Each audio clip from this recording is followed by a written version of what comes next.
Good morning, friends. Uh, Myself is Dr. M.G. Pillai. I'm a cardiologist, passed out from KEM Hospital now in Mumbai in 1980. I was thereafter placed at Nair Hospital as lecturer in cardiology and started my clinical practice in the year 1983, December. I had the privilege of performing the first coronary angioplasty in this country, along with my friend and colleague Dr. Samuel Matthew, on 21st of January 1986. Since then, I am in an active clinical and interventional adult cardiologist. Subsequent to that, I have joined Lilavati Hospital in Lila and Nanavati Hospital. And in 2017, I retired as head of the department at Nanavati Hospital. It is my proud privilege to be here in Apollo Hospital, where I was invited as a visiting consultant in 2018. This is one of the pioneering institute in Navi Mumbai, well equipped, well planned, well designed. It's a structured institution which provides quality care. And I enjoy coming here twice a week on Tuesdays and Fridays. And there are days where I spend even up to midnight doing very, very complex coronary interventions and complex procedures. Since 1 year and 4 months, TAVI was introduced and I took interest in doing TAVI procedures. Myself and Dr. Rahul Gupta, my junior colleague, but outstanding worker, excellent human being and a cardiologist, we perform complex cases of TAVI. TAVI, for the layman, is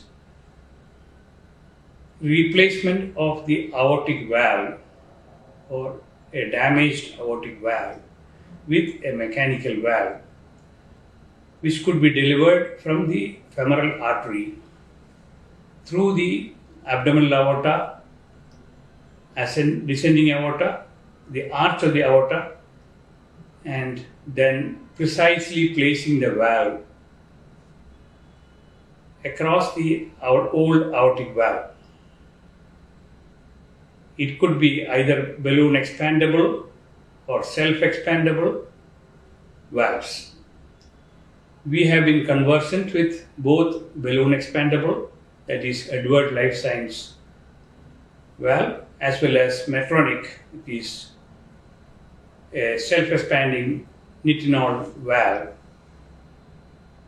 which also could be positioned precisely.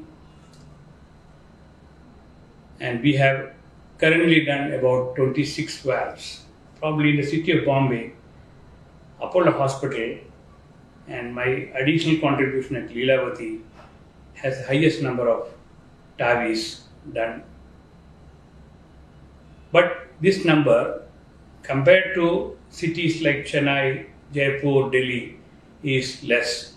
The awareness of TAVI is little less, or maybe the cost factor, but as the success has been seen by various patients, more and more patients are coming back to us and calling us, "Sir, can we do a TAVI?"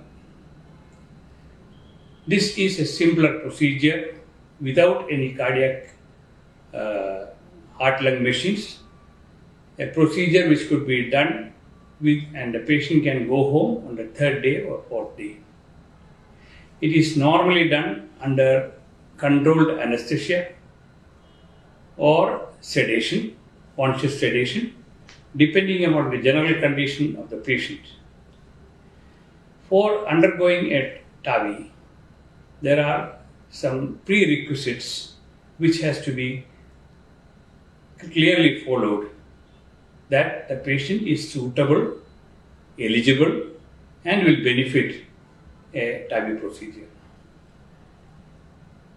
So prior to doing the procedure, we do a TAVI protocol angiography, which includes the aortic root, aortic arch, subclavian, carotids, descending aorta, and both the femoral arteries. This is an important test to assess the feasibility of taking this valve through the aorta, through the femoral artery to the aorta, to the aortic valve site. If this is not suitable in the form of heavily calcified, narrowed artery or very tortuous vessel where little stiffer structure of the aortic valve, will be difficult to take it up, in which case we will opt for either a subclavian dissection and then taking the valve through the subclavian, preferably left than right. Left is preferred because of the angulation, which is more suitable, whereas right subclavian takes an acute angle, which is more difficult to deliver the valve to the old original aortic valve. If this is also not suitable, the other option is if this is not also suitable, the next option is direct carotid dissection and then negotiating the valve from carotid to the aortic position. The procedural risk is anything between 2 to 3%. In my experience of 27 patients, we had one patient who deserved to be placed on a pacemaker because progressively developing complete heart block, and that patient was put on pacemaker. However, we lost that patient with progressive cardiac failure, renal failure, and he had also had an existing pulmonary embolism. So therefore, selection of patient is at most. We had realized that patient has a pulmonary embolism, had borderline renal failure, had borderline ECG changes of first degree AV block. But the family was very keen. All aspects were explained, taken in writing, that you are willing to accept the complications, and that's how. So it is very important that whenever we do this procedure, a frank discussion with the entire family, and this discussion is videotaped so that we are sure that we are communicated correctly to the family. So today, aortic valve replacement, especially above the age of 70, the first choice is TAVI. I also had the privilege of doing a valve-in-valve, a patient who had underwent aortic valve replacement plus bypass surgery in the year 2002, had a degenerated valve. The man was 93 and he had the willingness, doctor, please do something for me. So we took up this patient. We have delivered an Edward Life Science valve, and the patient is doing very well. Now it's 1 month and 15 days. So this is very rewarding and encouraging. I don't think a resurgery at 93 is the way to go. Is it feasible, successful? And redo surgeries are always more dangerous and complex.